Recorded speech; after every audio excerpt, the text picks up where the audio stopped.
오늘은 이사야 66장이고요. 66장 1절부터 4절 말씀을 통해서 하나님께서 보시는 사람이라는 제목으로 말씀을 나누겠습니다. 하나님께서 보시는 사람, 이사야 66장 1절부터 4절입니다.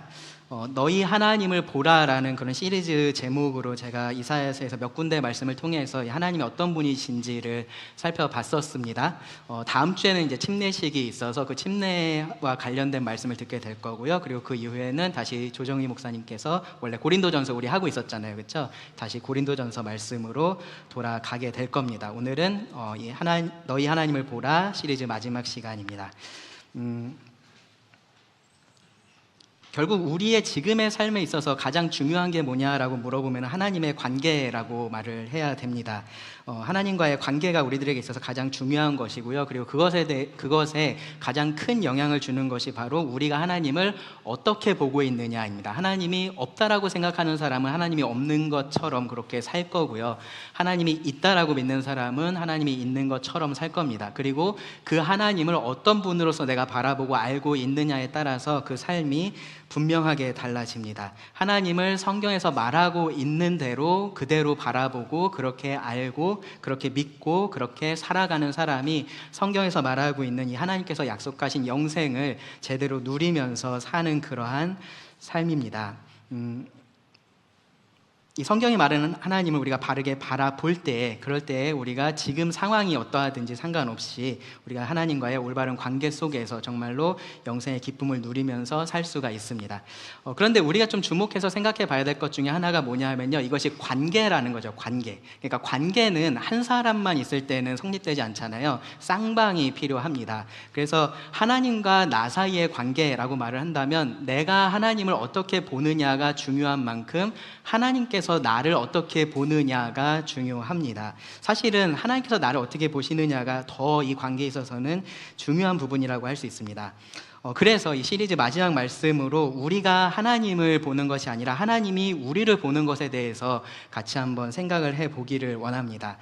첫째로는 하나님께서 나를 어떻게 보는지가 중요하다라는 그 사실에 대해서 제가 좀 말씀을 드릴 거고요. 그리고 그 다음에 그러면 하나님께서 우리를 보실 때 어떤 기준을 가지고 보시느냐, 그 기준에 대해서 좀 말씀을 나누고요. 그리고 끝으로 그러면 우리가 어떻게 해야 되는지 같이 생각을 해보겠습니다. 본문은 이사야 66장 1절부터 4절입니다. 말씀을 먼저 읽겠습니다. 여호와께서 이와 같이 말씀하시되 하늘은 나의 보좌요 땅은 나의 발판이니 너희가 나를 위하여 무슨 집을 지으랴. 내가 안식할 처소가 어디랴. 나 여호와가 말하노라. 내 손이 이 모든 것을 지었으므로 그들이 생겼느니라. 무릇 마음이 가난하고 심령에 통회하며 내 말을 듣고 떠는 자, 그 사람은 내가 돌보려니와 소를 잡아 드리는 것은 살인함과 다름이 없이 하고 어린 양으로 제사 드리는 것은 개의 목을 꺾음과 다름이 없이 하며 드리는 예물은 돼지의 피와 다름이 없이 하고 분향하는 것은 우상을 찬송함과 다름이 없이 행하는 그들은 자기의 길을 택하며 그들의 마음은 가증한 것을 기뻐한즉 나 또한 유혹을 그들에게 택하여 주며 그들이 무서워하는 것을 그들에게 임하게 하리니 이는 내가 불러도 대답하는 자가 없으며 내가 말하여도 그들이 듣지 않고 오직 나의 목전에서 악을 행하며 내가 기뻐하지 아니하는 것을 택하였음이니라 하시니라. 이 말씀에서 좀 중점적으로 제가 좀 살펴보고 싶은 말씀은 2절입니다. 2절 중반부 이후인데요. 무릇 마음이 가난하고 심령에 통회하며 내 말을 듣고 떠는 자, 그 사람은 내가 돌보려니와 라는 이 말씀입니다.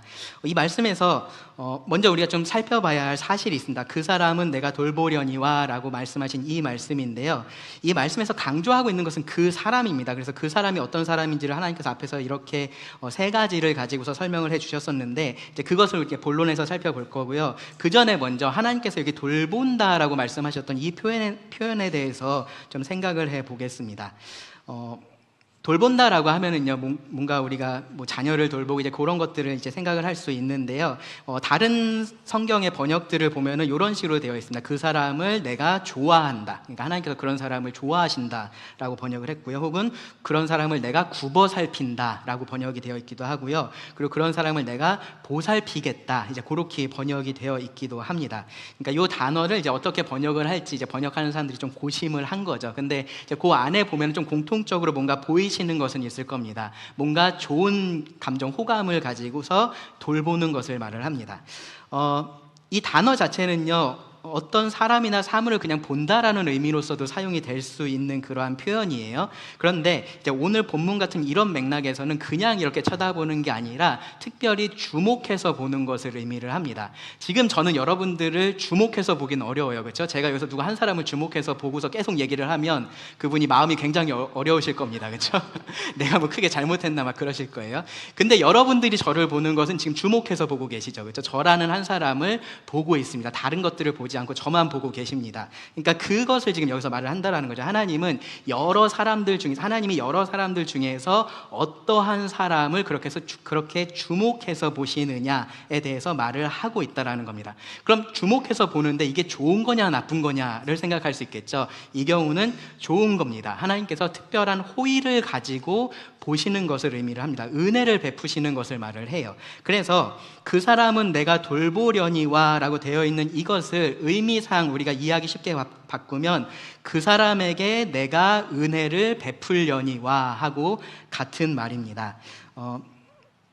시편 말씀에서 보시면 가끔씩 시편 기자가 하나님 왜 얼굴을 숨기고 보지 않으십니까? 라고 그렇게 기도할 때 있잖아요. 그럴 때 의도한 바로 그 의미입니다. 하나님 저를 좀 봐주십시오. 저에게 호의를 베풀어 주십시오. 은혜를 베풀어 주십시오. 라고 할 때 그 의미입니다. 제사장이 축복 기도를 할 때 여호와는 그의 얼굴을 너에게 비추사 은혜 베푸시기를 원하며 라고 그렇게 축복할 때 그 기도했었던 그 모습을 말을 합니다. 하나님께서 얼굴을 비추시는 것, 은혜를 베푸시는 것을 말을 합니다. 그래서 이 말씀은요, 하나님과 그 사람 사이의 그런 관계에 대한 말씀입니다. 하나님께서 어떤 사람에게 은혜를 베푸실 것이냐를 지금 말씀을 하시는 겁니다. 전에 제가 이제 사랑하시는 하나님에 대해서 말씀을 나누면서 하나님의 사랑 혹은 은혜라고 표현을 해도 상관이 없는데요, 하나님의 그러한 사랑에 두 종류가 있다라고 말씀을 드렸어요. 하나님께서 모든 사람에게 일반적으로 베푸시는 은혜가 있는 반면에 하나님께서 특정한 사람에게 특별하게 베풀어 주시는 그러한 은혜가 있습니다. 그 중에서 구원이라는 것은 특별한 사랑입니다. 특별한 은혜입니다. 하나님께서 모든 사람을 구원하지 않으시고요, 하나님께서 선택한 일부의 사람을 하나님께서 구원하십니다. 하나님이 미워할 자를 미워하고 사랑할 자를 사랑한다라고 말씀을 하십니다. 그런 관점에서 보면요, 하나님의 이러한 사랑의 관계에 들어와 있는 사람이 있고 그렇지 않은 사람이 있는 겁니다. 믿고 구원받은 사람이 있는 거고요, 그렇지 않은 사람이 있는 거예요. 영생을 얻은 사람이 있고 그렇지 않은 사람이 있는 겁니다. 이것을 여러분 기분 나쁘게 들으시면 안 됩니다. 이것이 사실입니다. 성경이 말하고 있는 분명한 사실입니다. 많이 알고 계시는 요한복음 3장 16절 말씀만 봐도요, 하나님이 세상을 이처럼 사랑하사 독생자를 주셨으니 그 다음에 그래서 모든 사람이 멸망치 않고 영생을 얻게 하려 하심이라 라고 되어 있지 않습니다. 그렇죠? 이는 그를 믿는 자마다입니다. 믿는 자마다, 믿는 사람이 멸망하지 않고 영생을 얻게 되는 겁니다. 하나님의 이 구원하시는 사랑을 그런 사람만 경험을 할 수가 있게 되는 겁니다. 분명하게 믿는 자만 영생을 얻는다라고 말을 해요. 이들만 하나님과 이 사랑의 관계 안에 들어오는 겁니다. 이들이 하나님께서 특별하게 보시는 사람인 거예요. 이들이 하나님이 특별하게 은혜를 내려주시는 그러한 사람인 겁니다. 자, 그러면 여기서 이제 한 가지 우리가 질문을 해볼 수 있습니다. 무슨 질문이냐면은, 그러면 영생을 얻은 사람은, 일단 얻은 사람은, 그러니까 얻은 사람이 있고 얻지 않은 사람이 있다라고 했는데, 그럼 얻은 사람만 생각했을 때, 그럼 이 사람들은 다 똑같이 하나님과의 관계 안에 들어와 있으니까 똑같은 하나님의 사랑을 경험하느냐예요. 하나님의 관계 안에 들어와 있는 사람은, 영생을 얻은 사람은 다 똑같이 그 하나님의 사랑을 경험하면서 살아가느냐입니다. 답은요, 그렇기도 하고 그렇지 않기도 하다입니다.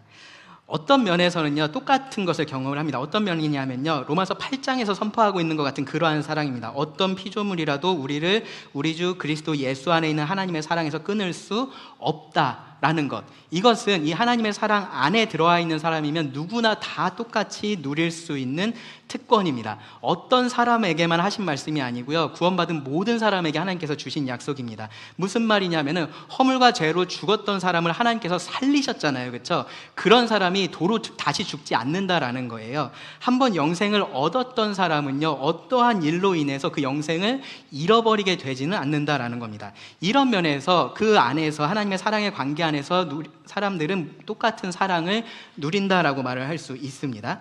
그런데 거기서 조금 다른 측면에서 그러한 하나님의 사랑을 친밀하게 경험하는 것에 대해서 생각을 해보면 그것은 조금 다른 얘기가 됩니다. 예수님은 제자들에게 이렇게 말씀을 하셨어요. 요한복음 15장 10절 11절에서 내가 아버지의 계명을 지켜 그의 사랑 안에 거하는 것 같이 너희도 내 계명을 지키면 내 사랑 안에 거하리라. 내가 이것을 너희에게 이름은 내 기쁨이 너희 안에 있어 너희 기쁨을 충만하게 하려 함이라. 여기서 예수님께서 너희도 내 계명을 지키면 내 사랑 안에 거하리라 라고 말씀을 하셨는데, 이 말씀이 그러면 너희가 내 계명을 지키지 않으면 내 사랑에서 끊어질 거야 라고 말씀하신 것은 아닙니다. 예수님께서 여기서 말씀하고 계시는 것은 뭐냐 하면은 예수님의 계명을 지키는 자가 참된 제자고 그들이 예수님의 사랑 안에 거하는 거다라고 말씀을 하시는 것 뿐이에요. 그런데 여기서 우리가 조금 유추해서 생각해 볼 수 있는 것은 있습니다. 예수님은 지금 이 하나님과, 그러니까 우리와 예수님 사이의 그 관계를 지금 예수님과 아버지 하나님 사이의 관계를 지금 들어서 말씀을 하고 계세요. 예수님은 하나님의 사랑 안에 거하셨습니다. 예수님이 하나님과 함께 누리셨던 그 사랑의 관계는 온전한 것이었습니다. 전혀 거기에 어떠한 부족함도 없는 온전한 사랑의 관계를 예수님은 누리셨습니다. 그러면 이 말씀에 따르면 예수님은 어떻게 그렇게 그러한 사랑의 관계를 온전하게 누릴 수 있으셨을까요? 예수님이 아버지의 계명을 온전하게 지키셨기 때문인 겁니다. 물론 예수님은 하나님으로서 누리는 것이 있지만 인간적인 면에서, 예수님의 인성적인 측면에서 봤을 때 그렇다라는 겁니다. 예수님께서 이 아버지의 계명을 온전하게 지키셨기 때문에 하나님과의 그 사랑의 관계를 예수님이 온전하게 누리셨다라는 겁니다. 그래서 그런 면에서 보면은 예수님은 사람이 하나님과 누릴 수 있는 가장 친밀한 그러한 관계를 이 땅 가운데 인간의 몸을 입고 계셨을 때 누리셨다라고 볼 수 있습니다. 그것은 지금 우리가 누리고 있는 것과는 다른, 정말로 훨씬 더 친밀한 그러한 모습이었을 겁니다. 하나님의 계명을 지키셨기 때문에 그것이 가능했었다라는 거죠. 하나님의 계명을 지키는 것은요, 다르게 말하면은 죄의 문제라고도 말을 할 수 있어요. 이사야 59장 2절에 보시면 오직 너희 죄악이 너희와 너희 하나님의 사이를 갈라놓았다라고 말을 합니다. 그러니까 하나님과 이 사람 사이의 관계 문제를 만드는 것이 죄라는 거예요. 시편 25편 14절을 보시면요, 여호와의 친밀하심이 그를 경외하는 자에게 있음이여 라고 말씀을 합니다. 하나님을 경외하고 순종하는 자에게 하나님은 자신을 더 드러내신다라는 겁니다. 그만큼 더 하나님과 친밀해질 수 있다라는 얘기인 거예요. 그래서 이런 말씀들을 우리가 종합해 보면 결국 사람이 얼마나 하나님을 경외하고 그 말씀에 순종하느냐에 따라서, 반대로 이야기하면은 얼마나 죄에서 멀어졌느냐에 따라서 경험할 수 있는 하나님의 사랑의 차이가 있다라는 겁니다. 이 말씀이 이상하게 들리시면은 이상한 겁니다. 사실 너무 당연한 얘기를 제가 지금 어렵게 하고 있는 겁니다. 요한일서의 말씀을 보시면요, 요한이 분명하게 말을 하고 있는 것이 뭐냐면 하나님이 빛이시라는 겁니다. 그리고 그분에게 어둠이 전혀 없다라고 말을 해요. 그러면서 우리가 어둠 가운데 행하면서 하나님과 친밀한 교제 가운데 거한다라고 말하는 것은 거짓말이다라고 말을 합니다. 그럴 수 없다라는 거죠. 우리가 죄에 가까운 만큼 하나님에게서는 멀어지기 때문에 그렇습니다. 하나님의 은혜와 사랑에서 멀어지는 겁니다. 그만큼 더 멀어지는 겁니다. 이 말은요, 하나님께서 나를 바라봐 주셔서, 하나님께서 은혜를 베푸셔서 내가 구원을 받고 영생을 얻었다라고 해도 여전히 계속해서 내가 그 하나님께서 보시는 사람이 되어야 이 영생이라는 삶을 제대로 누리면서 살아갈 수 있다라는 의미가 됩니다. 구원 받았다라고 해서 다 똑같이 영생을 누리면서 사는 것이 아니라 이 하나님의 계명에 순종하면서 그렇게 사는 사람이 그렇게 살 수 있다라고 성경이 말을 하고 있다라는 겁니다. 애초에 하나님께서 사람에게 주시는 사랑의 정도를 다 다르게 책정을 해 두신 게 아니에요. 누군가한테는 100을 주기로 하고 누군가에게는 50을 주기로 하고 그렇게 하나님께서 정해 놓으신 것이 아닙니다. 하나님은 한없는 사랑을 가지고 계시고 한없는 은혜를 우리들에게 베풀어 주기를 원하세요. 그런데 어떤 사람은 그 중에서 1%밖에 혹은 1%도 안 되게 경험을 하면서 이 세상을 산다라는 거고요. 어떤 사람은 그것보다 훨씬 더 많이 하나님의 사랑을 경험하면서 살아간다라는 겁니다. 하나님과의 관계가 죄로 인해서 끊어졌다면 그 끊어진 관계가 회복이 돼야 됩니다. 하나님의 은혜로 그것이 가능합니다. 그리고 그것뿐만 아니라 그렇게 해서 그 관계가 회복되었다면요, 이제는 그 회복된 관계 속에서 더 깊은 곳으로 들어가야 됩니다. 그건 역시 하나님의 은혜가 필요한 일입니다. 하나님께서 그 사람은 내가 돌보려니와, 즉 그 사람에게 내가 은혜를 베풀려니와 라고 말씀을 하실 때요, 우리는 지금 나와 하나님과의 관계가 어떤지를 생각을 해봐야 되는 거예요. 만약에 그 관계가 끊어져 있다면 회복을 생각을 해야 되는 거고요, 만약에 회복된 관계 안에 있다면 그 안에서 더 깊은 관계로 내가 나아가야겠다라는 생각을 해야 되는 겁니다. 그리고 하나님은 이제 그 말씀을 하시겠다라는 거예요. 하나님께서 어떤 사람에게 그렇게 더 큰 은혜를 보여주시는지, 어떻게 더 그 사랑을 경험할 수 있게 하시는지 그 말씀을 하시겠다라는 겁니다. 여러분, 이 말씀을 이렇게 들으셔야 돼요. 내가 제일 좋아하는 사람이, 나를 정말로 사랑해줬으면 좋겠는 그 사람이 저는 이런 사람이 좋아요 라고 지금 이야기를 하고 있는 겁니다. 여러분, 누군가가 내가 정말로 좋아하고 사랑하는 그 사람이 이런 사람이 좋아요 라고 말을 하면은 그 말을 듣겠죠, 그렇죠? 그리고 그런 모습을 갖추기 위해서 노력을 할 겁니다. 지금 하나님께서 우리들에게 주시는 이 말씀은요, 그것하고는 정말로 비교도 할 수 없을 만큼 중요한 말씀입니다. 내 삶에 있어서 하나님만큼 중요한 분이 없기 때문에 그래요. 내 삶에 있어서 하나님의 사랑, 하나님의 은혜만큼 중요한 것이 없기 때문에 그렇습니다. 그래서 이 자리에 계신 모든 분들이 귀를 기울여서 이 말씀을 들으셔야 됩니다. 하나님께서 누구를 보겠다라고 말씀하시니, 누구에게 은혜를 베풀겠다라고 말씀하시는지를 들으셔야 됩니다. 66장 2절 말씀을 다시 보시면요, 중간 부분에 무릇 마음이 가난하고 심령에 통회하며 내 말을 듣고 떠는 자, 그 사람은 내가 돌보려니와. 하나님이 여기서 세 가지를 직접적으로 말씀하셨어요. 마음이 가난하고 심령에 통회하며 하나님의 말씀을 듣고 떠는 자입니다. 공통적으로 겉으로 보이는 것이 아니라 사람의 안에 있는 그 마음을 하나님은 얘기하고 계십니다. 하나님의 기준은 겉에 있는 것이 아니라 안에 있습니다. 자, 이것이 그럼 뭐를 의미하는지 하나씩 좀 살펴보겠습니다. 마음이 가난한 사람이다. 마음이 가난한 사람. 마음이 가난하다라는 것은요, 이 겸손이라는 우리가 일반적으로 사용하는 그 단어의 성경적인 정의입니다. 여러분들 국어사전을 찾아보시면 분명히 다르게 정의가 되어 있겠지만 성경은 겸손이라는 것을 이렇게 정의합니다. 마음이 가난한 사람이, 마음이 가난한 사람.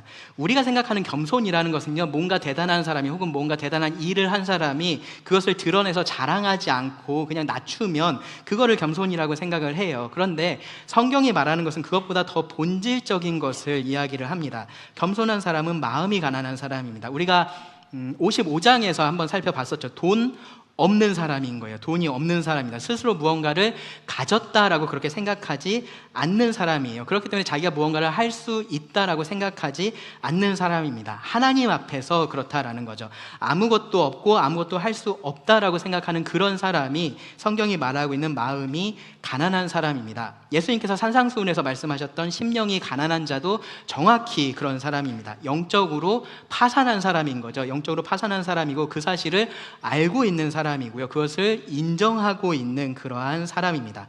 하나님께서 이런 사람에게 은혜를 베푸신다라는 것은 여기서만 말씀하고 있는 게 아니라 성경에서 일반적으로 계속해서 이야기하고 있는 말씀입니다. 이사야 57장 15절에서도 이미 이런 말씀을 하셨어요. 내가 높고 거룩한 곳에 있으며 또한 통회하고 마음이 겸손한 자와 함께 있나니. 하나님께서 마음이 겸손한 자와 함께 한다라고 말씀하시죠. 잠언 3장 34절에서는요, 진실로 그는 거만한 자를 비웃으시며 겸손한 자에게 은혜를 베푸시나니 라고 말씀을 합니다. 마음이 가난한 자, 겸손한 자를 하나님이 보십니다. 그들에게 은혜를 베푸십니다. 여기서 오해하지 말아야 할 것은요, 제가 처음에 말씀드렸던 것처럼 이거는 기본적으로 마음을 이야기를 하고 있으나 그 태도를 이야기를 하고 있다는 거예요. 겉으로 어떻게 보이는지를 이야기하고 있는 것이 아니라 마음을 이야기하고 있습니다. 마음이 가난한 사람이지 가난한 척 하는 사람을 지금 이야기하고 있는 것이 아니에요. 선거 때가 되면요, 우리가 이런 정치인들 많이 봅니다. 갑자기 구멍난 신발을 신고서 어딘가에 나옵니다. 헤어진 양복을 입고요, 헤어진 구두를 신고 갑자기 공개석상에 나옵니다. 갑자기 지하철을 타요. 지하철을 타고 어디를 갑니까? 시장을 갑니다. 그렇죠? 시장에 가서 뭐를 먹습니까? 떡볶이하고 어묵, 그렇죠? 왜 맨날 그거 먹는지 모르겠는데 그거를 먹어요. 네, 왜 그렇게 하는 겁니까? 그렇게 해서 자기가 검소하고 소박하고 겸손하다라는 이미지를 만드는 겁니다. 그렇죠? 그래서 뭐를 해요? 그 하는 모든 것들을 다 사진을 찍습니다. 네. 그냥 몰래 하는 게 아니에요. 다 사진을 찍고 언론에 알립니다. 내가 이렇다라고.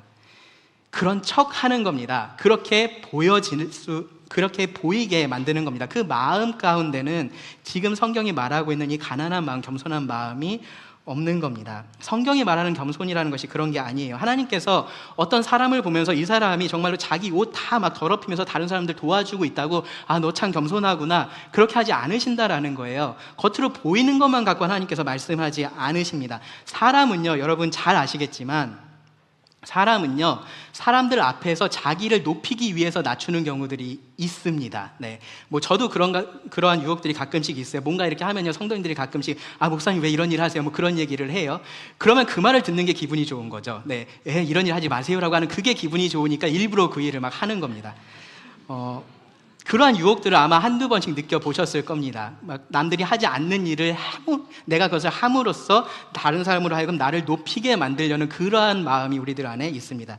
누군가에게는 그것이 겸손으로 보일 수 있어요. 겉으로 보이는 것만 보는 사람에게는 그것이 겸손한 것처럼 보일 수 있습니다. 그런데 하나님은 그런 것에 속으시는 분이 아니세요. 네, 하나님은 그 마음이 정말로 가난한지를 보신다라는 겁니다.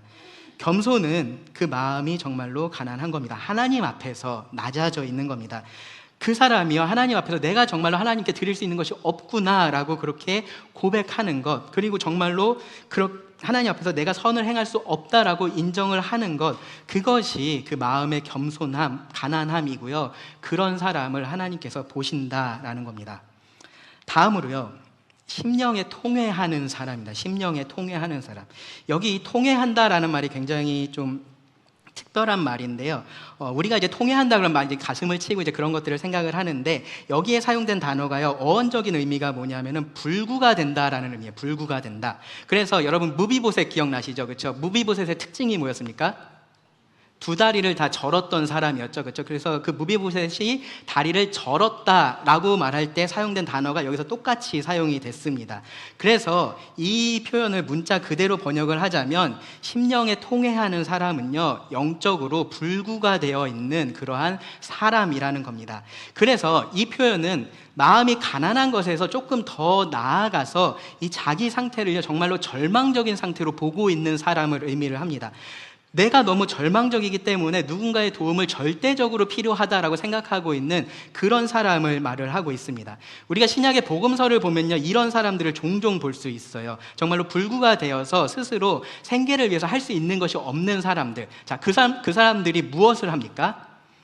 구걸을 합니다. 그렇죠? 구걸을 합니다. 뭐냐면은 자기가 스스로 무언가를 할 수 없으니까 다른 사람의 선의에 기대서 살아간다라는 거죠. 다른 사람의 도움을 구하면서 살아가는 겁니다. 그런데 그조차도 스스로 할 수가 없어서 그 구걸하러 가는 장소에도 누군가가 그를 데려다 놓는 것을 우리가 복음서의 말씀을 보면 가끔씩 볼 수가 있습니다. 남의 도움을 받아야 되는 거예요. 처음부터 끝까지 남의 도움을 받아서 살아야 되는 겁니다. 다른 사람의 도움 없이는 생존할 수도 없는 절대적인 의존의 상태를 지금 이 표현이 이야기를 하고 있습니다. 심령이 통회하는 심령이라는 것은요, 바로 그러한 것을 의미를 합니다. 절대적으로 의존적인 상태입니다. 하나님 앞에서 내가 아무것도 가진 것이 없을 뿐만 아니라 아무것도 할 수가 없다라는 것을 인정을 하는 거예요. 신약에서 보면요, 예수님께서 이 성전에 올라간 바리새인과 세리의 비유를 통해서 이 차이를 잘 말씀을 해주셨습니다. 누가복음 18장 11절과 12절을 보시면 예수님께서 이렇게 말씀하셨어요. 바리새인은, 성전에 올라가 있는 상태입니다. 바리새인은 서서 따로 기도하여 이르되, 하나님이여, 나는 다른 사람들 곧 토색, 불의, 간음을 하는 자들과 같지 아니하고 이 세리와도 같지 아니함을 감사하나이다. 나는 일해에 2번씩 금식하고 또 소득의 11조를 드리나이다 하고. 여러분, 이 바리새인을 가만히 한번 지켜보세요. 이 사람이 하는 말을 가만히 한번 들어보세요. 이 사람은 지금 하나님 앞에서 자기가 가진 것이 있다라고 생각하고 있나요? 없다라고 생각하고 있나요? 있다라고 생각하고 있습니다. 그렇죠? 하나님 앞에서 자신이 내세울 것이 있다라고 생각을 하고 있어요. 저 세리들과 같지 않습니다. 저는 그렇게 이야기를 하고 있고요. 저는 일에 2번씩 금식하고 소득의 11조를 드립니다. 이것이 제가 하나님에게 가져온 겁니다. 하나님께 드리는 겁니다. 그러니까 하나님도 저에게 은혜를 베풀만 하지 않습니까? 라고 생각하는 사람이 지금 이 바리새인입니다. 하나님의 은혜 받기에 자기는 충분한 사람, 자격이 있는 사람이라고 생각을 하고 있습니다. 마음이 가난하지 않은 겁니다. 심령에 통회하지 않는 겁니다. 그런데 세리를 보세요. 13절에 보시면 예수님께서 세리의 모습을 이렇게 묘사를 하셨습니다. 세리는 멀리 서서 감히 눈을 들어 하늘을 쳐다보지도 못하고 다만 가슴을 치며 이르되 하나님이여 불쌍히 여기소서 나는 죄인이로소이다 하였느니라. 하늘을 쳐다보지를 못합니다. 세리가 하늘을 쳐다보지를 못해요. 고개를 들어서 자기가 하나님을 바라볼 자격도 없다라고 지금 생각을 하고 있는 겁니다. 이 기도를 보세요. 내가 죄인이다 라고 하나님 앞에서 인정을 하고 있습니다. 그러면서요, 구하는 것이 뭐냐면요, 하나님이여 불쌍히 여기소서입니다. 불쌍히 여기소서. 이거 말고 다른 무엇도 구하고 있질 않아요. 하나님 저한테 이 정도 해주시면 제가 이만큼은 할 수 있을 것 같아요. 그렇게 기도하지 않습니다. 온전히 하나님께서 무엇을 자신에게 해주셔야만 한다는 것을 알고 있는 사람인 겁니다. 영적으로 자신이 불구라는 것을 알고 있는 사람이에요. 심령에 통회하고 있는 그런 사람입니다. 내가 아무것도 할 수 없고 온전히 하나님께서 해주셔야 되기 때문에 그 하나님을 의존하고 있는 겁니다. 예수님은요, 하나님이 바로 이 세리를 보셨다라고 말씀하셨습니다. 14절을 보시면 내가 너희에게 이르노니 이에 저 바리새인이 아니고 이 사람이, 이 세리가 의롭다 하심을 받고 그의 집으로 내려갔느니라. 무릇 자기를 높이는 자는 낮아지고 자기를 낮추는 자는 높아지리라 하시니라. 내가 할 수 없다라는 것을 인정하고 하나님의 도우심을 전적으로 구하는 사람, 그런 사람을 하나님께서 보시고 그들에게 은혜를 베푸십니다. 셋째로, 하나님의 말씀을 듣고 떠는 사람을 하나님께서 보십니다.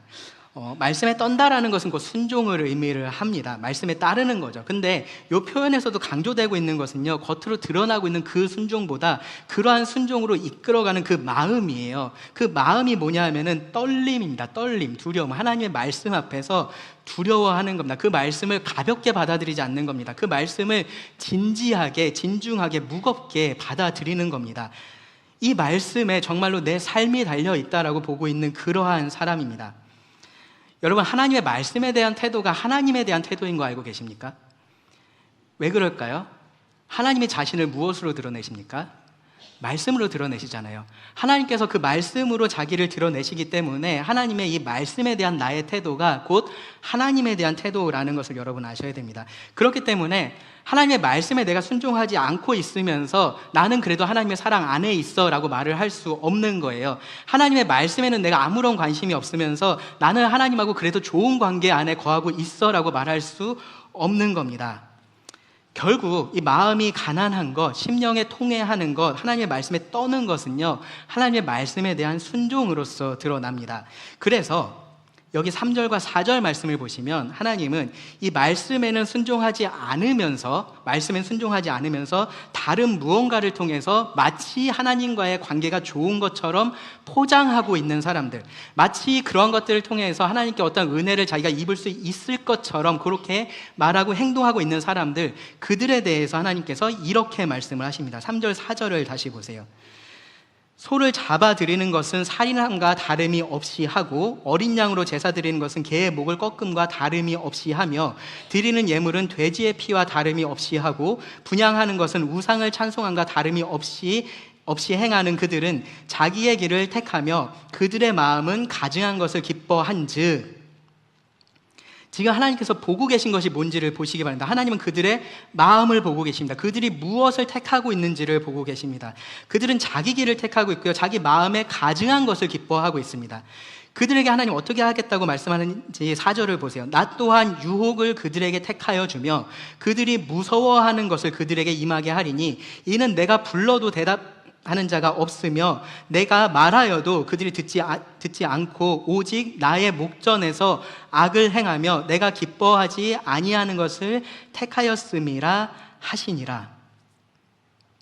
이 사람들은요, 하나님이 보시는 사람들이 아닌 겁니다. 하나님께서 은혜를 베푸는 사람들이 아닌 겁니다. 하나님께서 이들에게 호의를 보이지 않으세요. 4절 말씀해 보시면 나 또한 유혹을 그들에게 택하여 준다라고 이렇게 표현이 되어 있는데요, 이 유혹이라고 번역된 이 단어는요, 사실은 유혹보다는 변덕이나 심판을 의미하는 단어입니다. 그래서 아마도 여기서는요, 예기치 않은 심판을 하나님께서 그들에게 내리실 것이다 라는 의미에서 이 단어가 사용이 됐을 겁니다. 무슨 의미냐 하면은 이 3절에서 4절에서 묘사하고 있는 이 사람들은요, 자기들이 하나님께 잘하고 있다라고 생각하고 있었던 사람들이에요. 자기들이 하나님께 좋은 것을 드리고 있다라고 생각한 사람들입니다. 소를 잡아드리고 어린 양을 잡아드리고 예물을 드리고 분향을 했습니다. 그 모든 것들을 하나님께서 하라고 하신 그대로 혹은 그거 이상으로 이 사람들은 했을 겁니다. 그렇게 하면서 이들이 기대했던 것은 뭐냐면 하나님에게서 오는 좋은 건 거죠. 하나님의 호의이고 하나님의 은혜인 겁니다. 그런데 그들의 기대, 그들의 예상과 다르게 하나님은 그들에게 무엇을 주겠다라고 말씀을 하시는 거냐면은 심판을 주시겠다라고 말씀을 하시는 겁니다. 그들이 무서워하는 것을 그들에게 임하게 하겠다. 너희들이 두려워하는 것을 내가 너희들에게 주겠다라고 하나님은 말씀을 하시는 겁니다. 하나님께서 이들을 보지 않겠다라고 말씀하시는 거예요. 이들에게 은혜를 베풀지 않겠다라고 말씀을 하시는 겁니다. 그 이유가 뭡니까? 하나님께서 왜 이 사람들에게 이렇게 하실까요? 하나님께 이들이 잘못된 예배를 드리고 있었던 게 아니에요. 네. 물론 이들의 마음까지 생각한다면 잘못된 예배를 드리고 있었던 게 맞지만 겉으로 보여지는 데 있어서는 최소한 이들은 잘못된 예배를 드렸던 것은 아닙니다. 뭐가 문제냐 하면요, 이들이 하나님의 길이 아니라 자기 길을 택하고 있었고요, 그 마음에 선한 것이 아니라 가증한 것을 기뻐하고 있었기 때문입니다. 그들이 하나님의 선하신 말씀에 응답하고 있지 않았기 때문인 겁니다. 오히려 악을 행하고 하나님께서 기뻐하지 않으시는 그것을 이들이 그 삶에서 계속해서 택하고 있었습니다. 이들은 하나님 말씀에 떨지 않았습니다. 순종하지 않았습니다. 그러면서 소를 잡아서 하나님께 드렸습니다. 어린 양으로 제사를 드렸습니다. 예물을 바쳤습니다. 분향을 했습니다. 이들의 이 모든 예배에 대한 하나님의 평가를 다시 한번 보세요. 3절 말씀 다시 한번 보시기 바랍니다. 소를 잡아 드리는 것은 뭐라고 하나님 말씀하십니까? 살인하는 것과 다 똑같다라고 말씀을 하십니다. 어린 양으로 제사를 드리는 것은 개의 목을 꺾는 것하고 뭐가 다르냐라고 말씀을 하십니다. 너희가 드리는 이 예물이 돼지의 피하고 다른 게 뭐가 있냐라고 하나님 말씀하시는 겁니다. 너희가 분향하는 이것이 너희가 우상을 예배하는 것과 뭐가 다르냐라고 말씀을 하시는 겁니다. 마음이 가난하지 않고 심령에 통회하지 않고 하나님 말씀에 떨지 않으면서 하나님을 예배했던 이 모든 것들이 하나님께는 가증스러운 것들이었을 뿐입니다. 가증한 행위였습니다. 사람들은 아마 여러 생각을 가지고 이렇게 했을 겁니다. 뭐 아무 생각 없이 그냥 예배 드렸던 그런 사람들도 많았을 거고요. 어쨌든 내가 이렇게 예배를 드리니까 그렇게 하지 않는 것보다는 나은 거 아니야 라는 생각을 가지고서 그렇게 했던 사람도 있을 겁니다. 자기가 드린 이 예배로 인해서 하나님께서 복 주실 것을 기대하고 있었던 사람들도 있었을 겁니다. 어쩌면요, 하나님에 대한 생각은 아주 없고 그냥 이렇게 예배라는 것을 통해서 사람들이 자기를 잘 봐주기를 그렇게 기대했던 사람도 있었을 겁니다. 실제로 사람들은 이런 예배를 보면서 이들이 정말로 하나님 사랑하는구나 라고 이야기했을지 몰라요. 이 사람들 정말로 경건한 사람들이구나 라고 그렇게 생각했을지 모릅니다. 그런데 정말로 중요한 것은 그 수많은 사람들이 뭐라고 판단하고 뭐라고 말하고 있는지가 아니라요, 하나님께서 뭐라고 판단하시고 뭐라고 말씀하고 계신지입니다. 하나님께서 어떻게 보시는지, 하나님께서 무엇을 보고 계시는지, 그래서 나와 내가 하는 이 일에 대해서 하나님께서 무엇이라고 말씀을 하시는지 그것이 중요한 겁니다. 우리가 지금 살고 있는 세상은요, 남이 나를 봐주는 것을 정말로 중요하게 여기고 있습니다. 얼마나 많은 사람들이 나를 보고 있는지가 중요하고요, 그 사람들이 나를 어떻게 보고 있는지가 굉장히 중요합니다. 사실 옛날에도 그러지 않았던 것은 아니에요. 옛날에도 좋은 거는 막 없어도 있는 척 했었고요, 나쁜 것은 있어도 없는 척 했습니다. 그런 것들 신경 쓰면서 살았었어요. 근데 지금은 뭐가 달라졌냐면은 그렇게 하기 훨씬 쉬운 세상이 됐다라는 겁니다. 내가 보여주고 싶은 것만 보여주고 감추고 싶은 것은 감출 수 있는 그러한 세상이 됐다라는 거예요. 디지털 세상이 돼서 그렇습니다. 사진과 영상을 통해서 내가 보여주고 싶은 것만 보여줄 수 있는 그런 세상이 됐기 때문에 그렇습니다. 필터와 보정을 통해서 최대한 내가 원하는 모습을 남에게 보여줄 수가 있습니다. 이게 실제 내 모습이 아니어도 상관없는 거예요. 내 모습하고 아무리 달라도 상관이 없는 겁니다. 그냥 그게 남들에게 잘 보여지면 그만인 거고요, 그것에 대해서 사람들이 관심을 가져주고 좋아요 눌러주면 그만인 세상에 우리가 지금 살고 있는 겁니다. 이런 세상에 살면서요, 우리가 쉽게 빠질 수 있는 어리석음이 두 가지가 있습니다. 하나는 뭐냐면요, 하나님의 관심과 하나님의 좋아요보다 사람의 관심과 사람의 좋아요를 중요하게 여기게 된다라는 겁니다. 사실 하나님이 어떤 분이신지 안다면요, 이 하나님 한 분의 관심과 평가가 세상 모든 사람들의 관심과 평가를 합한 것보다 훨씬 더 중요하다라는 사실을 우리가 알 수 있습니다. 하나님이 창조주이시고 하나님이 주권자이시고 하나님이 심판자이시기 때문에 그렇습니다. 여러분, 올림픽에서 체조 선수가 체조를 하고 나서 관중들이 다 10점을 들고 저쪽에서 심판이 0점을 들었다라고 생각을 해보세요. 그럼 이 선수의 점수는 몇 점입니까? 10점인가요? 아니죠. 관중들에게 그럴 권한이 없습니다. 그럼 평균 내서 5점인가요? 그렇게도 될 수 없습니다. 누구의 평가가 중요합니까? 심판의 평가가 중요합니다. 그것이 전부입니다. 나머지 아무리 많은 사람이 뭐라고 얘기를 해도 중요하지가 않습니다. 사람들이 나를 어떻게 보느냐가 아니라 하나님께서 나를 어떻게 보시느냐가 중요하다라는 겁니다. 이거를 반대로 생각하는 어리석음에 정말로 빠지기 쉬운 세상에 우리가 지금 살고 있다라는 겁니다. 그리고 또 하나는 뭐냐면요, 또 다른 어리석음은 이 필터와 보정을 통해서 만들어진 내 모습을 진짜 내 모습이라고 착각하는 그러한 어리석음입니다. 겉으로 보이는 이 무언가를 가지고 실체를 감추는 겁니다. 그렇죠? 이것을 통해서 실체를 감춰두는 거예요. 그러면서 본인조차도 그 실체를 착각하고 있습니다. 이 감춰둔 것이 진짜라는 생각을 못하고요, 이 보정하고 필터를 씌워놓은 이것을 진짜라고 생각하고 있어요. 그래서 다른 사람이 찍어준 사진이 그렇게 나오면 사진 못 나왔다라고 얘기를 합니다. 사진 제대로 나온 겁니다.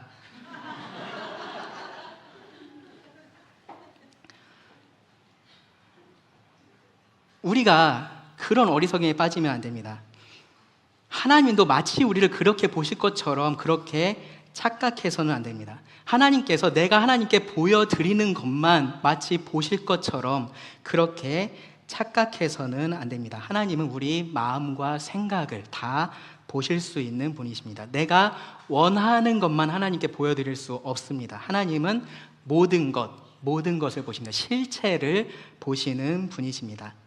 3절에서 4절에서 묘사하고 있는 이 사람들은요, 이 둘 중에 하나의 어리석음에 빠져 있었을 겁니다. 아니면 이 두 가지 어리석음에 다 빠져 있었을 겁니다.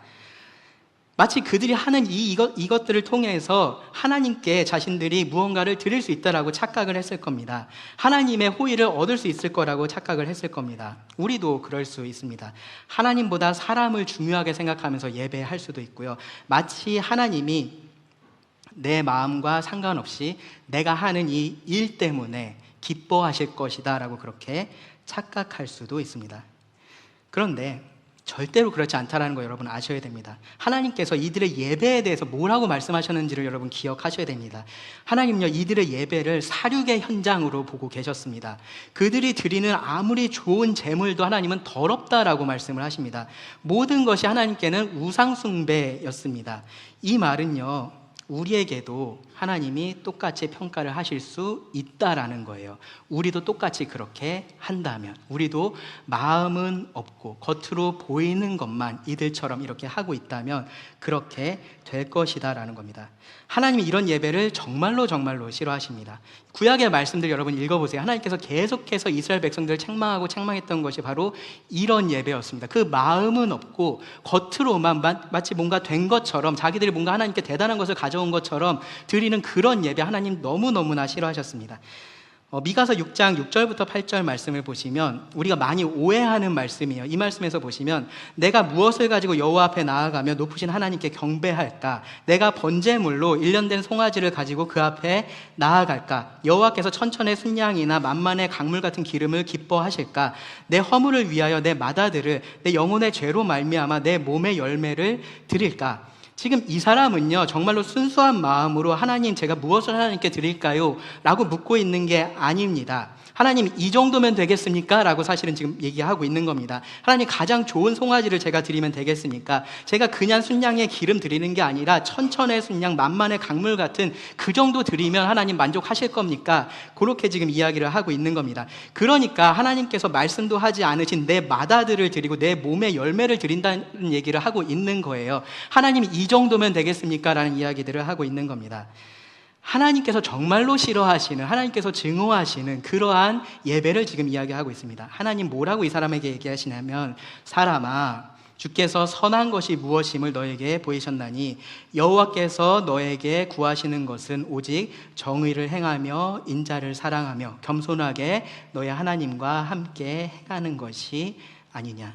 하나님 그 마음을 원하신다라는 거죠. 그 마음에서 시작된 예배를 원하신다라는 겁니다. 말라기 말씀에 보시면요, 하나님은요, 이렇게 헛되게 드려지는 이 예배를 막기 위해서 누가 좀 성전문을 닫았으면 좋겠다라고 그렇게 한탄도 하셨습니다. 소를 잡아들이는 게 잘못됐다라는 얘기를 하고 있는 게 아닙니다. 그럴 마음이 없었다라는 것이 문제입니다.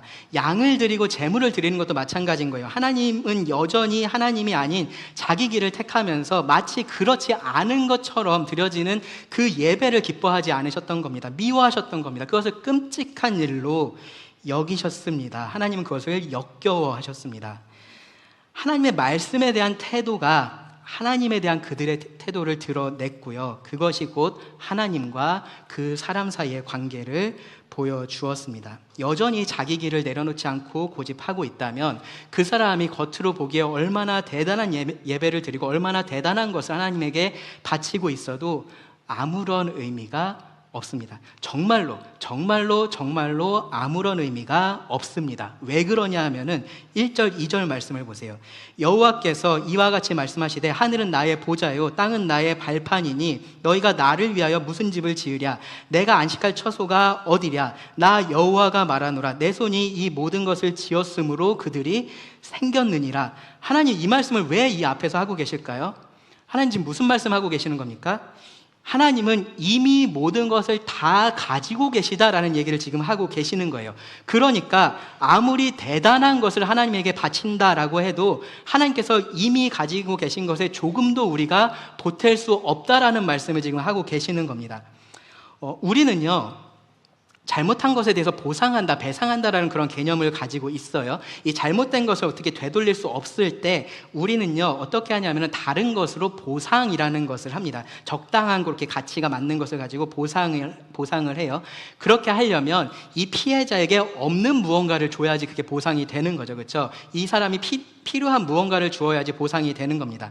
일반적인 상황에서 오늘날에 대부분 보상을 해야 되는 상황이 되면 우리는 뭘로 보상하죠?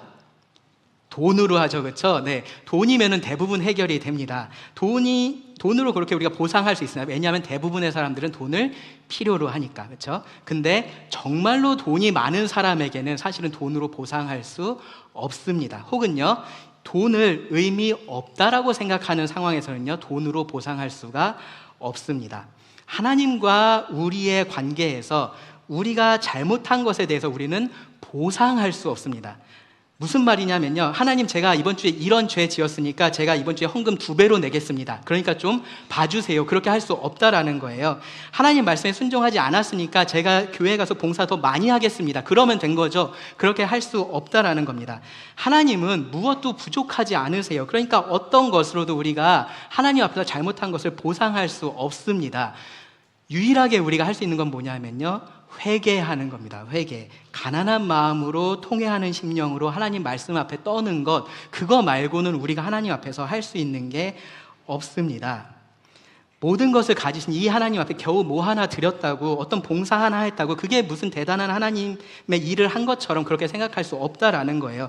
내가 아니면 무슨 우리 교회 큰일 날 것처럼 그렇게 생각하는 사람들 있는데 그렇게 되지 않는다라는 겁니다. 하나님은 그 어떤 것도 필요하지 않습니다.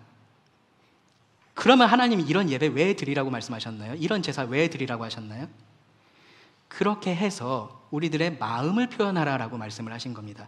우리들의 그 하나님 앞에서의 그 겸손한 마음을 표현하라라고 하나님께서 하신 겁니다. 그렇게 할 수 있는 방법을 주신 것뿐입니다. 하나님께서 정말로 보기 원하시는 것은 소가 아니고요, 양이 아니고요, 예물이 아니고요, 바로 그 마음이기 때문에 그렇습니다. 그러니까 그런 마음 없이 하는 어떠한 일도, 어떠한 예배도, 어떠한 봉사도 그야말로 아무런 의미가 하나님께는 없는 겁니다. 결국 하나님께서 사람을 보시는 기준은 겉이 아니라 안에 있습니다. 사울에게 하나님께서 말씀하셨던 것처럼요, 하나님은 외모를 보지 않으시고 중심을 보십니다. 하나님의 은혜는요, 내가 무언가를 해서 얻어낸 것이 아닙니다. 여러분, 받은 은혜가 있다면 그 생각을 하셔야 돼요. 내가 뭔가 해서 얻어낸 것이 아니에요. 하나님께서 주신 겁니다. 앞으로도 마찬가지입니다. 내가 은혜 받기에 합당하지 않다라는 것을 알아야 되고요, 전적으로 하나님을 의지하고 하나님 말씀에 떨고 순종하는 자에게 하나님은 은혜를 주시고 영생의 참 즐거움을 누리게 하십니다. 자, 그러면 이제 어려운 질문을 해야 됩니다. 그럼 이제 우리가 어떻게 해야 되냐? 이제 어떻게 해야 되냐? 차라리 아니라 받기 문제라고 말하면요, 어떤 면에서는 사실 좀 쉬워집니다. 왜냐하면요, 뭐를 해야 될지가 명확하기 때문에 그래요. 하나님께서 1억을 헌금하라 그러면 어떻게 하면 됩니까? 1억을 헌금하면 내 은혜를 얻을 수 있다라고 하면 1억 헌금하면 되죠. 그렇죠? 물론 하지 못할 사람이 훨씬 더 많겠지만 하면 됩니다. 그렇게 하면은 내가 했다라는 걸 알 수 있습니다. 하나님께서 나에게 은혜 주신다라는 걸 분명하게 알 수 있습니다. 그런데 하나님께서 원하시는 것은 그런 외부에 있지 않고 우리 안에 있습니다. 근본적으로 우리 안에 있어요. 무엇을 하느냐가 아니라 왜 하느냐를 하나님은 보십니다. 어떻게 해야 될까요? 어떻게 마음이 가난해지고 심령이 통회하고 하나님의 말씀을 듣고 떨 수 있을까요? 무엇보다도요, 정말로 중요한 것, 여러분들 정말로 절실하게 깨달아야 될 것이 뭐냐 하면요, 내가 하나님께서 보시는 사람이 되어야 된다라는 것이 나에게 있어서 정말로 중요한 문제다라는 이 사실을 깨달으셔야 됩니다. 무슨 말이냐 하면, 하나님의 은혜 없이는 내가 살 수 없는 사람이구나라는 사실을 여러분 인정하셔야 됩니다. 하나님께서 나를 사랑의 눈으로 바라봐 주시지 않으면 내 삶이라는 것은 정말로 파멸을 향해서 갈 수밖에 없다라는 그 사실을 여러분 인정하셔야 됩니다. 그러니까 여러분 삶이 지금 어떻든지요, 얼마나 행복하든지 얼마나 잘 살고 계시든지 상관없이요, 지금 내 삶이 괜찮다는 생각을 버려야 되는 거예요. 하나님 없이 충분히 잘 살고 있다는 생각을 버리셔야 됩니다. 이 정도만 살아도 괜찮다라는 생각을 버리셔야 됩니다. 그리고 나서 여러분 이 생각을 하셔야 됩니다. 그리고 나서 그것이 그렇게 중요한데, 그러면 어떻게 하나님이 나를 바라보시게 할 수 있을까? 어떻게 내가 하나님의 은혜를 입을 자격을 갖출 수 있을까? 그 생각을 하셔야 돼요. 그리고요, 그 생각을 하실 때 여러분 이 두 가지를 꼭 기억하셔야 됩니다. 뭐냐 하면요, 하나님이 어떤 분이신지, 그리고 내가 어떤 존재인지입니다. 하나님은 이 말씀에 따르면 하늘을 보좌로 삼고 땅을 발판으로 삼으시는 그러한 분이십니다. 내가 아무리 대단한 어떤 일을 해도 하나님께 아무런 의미도 없는 그러한 분이십니다. 하나님이 모든 것이고요, 나는 아무것도 아닙니다. 그 사실을 염두에 두시고 내가 무엇을 할 수 있을지를 질문해 보시기 바랍니다. 답이 나올까요? 답이 안 나옵니다. 답이 없습니다 라는 말이 나와야 됩니다. 나는 아무것도 할 수 없습니다 라는 말이 그 입에서, 그 마음에서 나와야 되는 겁니다. 내가 무엇을 어떻게 해도 하나님의 은혜를 받을 만한 자격을 제가 갖출 수가 없습니다 라는 말이 나와야 됩니다. 그럼 남은 것은 하나예요. 그 은혜를 주시는 하나님을 바라보는 겁니다. 세리가 그렇게 했었던 것처럼, 하나님, 나를 불쌍히 여겨주십시오. 나는 죄인입니다 라고 그렇게 고백을 하는 겁니다. 그러면 하나님께서 이런 예수님을 우리들에게 보여주실 겁니다. 마태복음 11장 28절 29절을 보시면, 수고하고 무거운 짐진 자들아 다 내게로 오라. 내가 너희를 쉬게 하리라. 나는 마음이 온유하고 겸손하니 나의 멍에를 메고 내게 배우라. 그리하면 너희 마음이 쉼을 얻으리니. 우리가 온전히 겸손할 수 없고요, 우리가 온전히 하나님만 의지할 수 없고요, 우리가 온전히 하나님 말씀에 순종할 수 없습니다. 오직 예수님만이 그렇게 하셨습니다. 그 예수님을 바라보고 의지할 때 우리가 이 하나님의 은혜를 받을 수 있는 겁니다. 성경은 이런 역설에 대해서 이야기를 합니다. 내가 할 수 있다라고 생각하면 아무것도 할 수 없어요. 근데 내가 할 수 없다라는 것을 하나님 앞에서 인정하면요, 절대로 할 수 없었던 그 일을 할 수가 있습니다. 하나님께서 해 주시기 때문에 그렇습니다. 내가 하나님 앞에서 내 의로 의롭다함을 얻을 수가 없습니다. 그런데 내가 겸손히 통회하는 마음으로 하나님의 도우심을 구하면요, 그러면 그 온전하신 예수님의 행위가 나의 것이 됩니다. 중요한 건 뭐냐면요, 내가 기꺼이 그렇게 하겠느냐라는 겁니다. 기꺼이 그렇게 내가 지금까지 중요하다라고 생각했던 이것을 버리고 하나님께서 말씀하시는 이것이 더 중요하다라는 것을 내가 받아들이겠냐라는 겁니다. 하나님께서 말씀하시는 이 영생을 얻기 위해서, 이 은혜를 얻기 위해서, 이 참된 삶을 얻기 위해서 내가 아무것도 할 수 없다라는 것을 인정을 하고 기꺼이 하나님의 도우심을 구하겠느냐라는 겁니다. 거기에 내 삶과 운명이 달려 있습니다.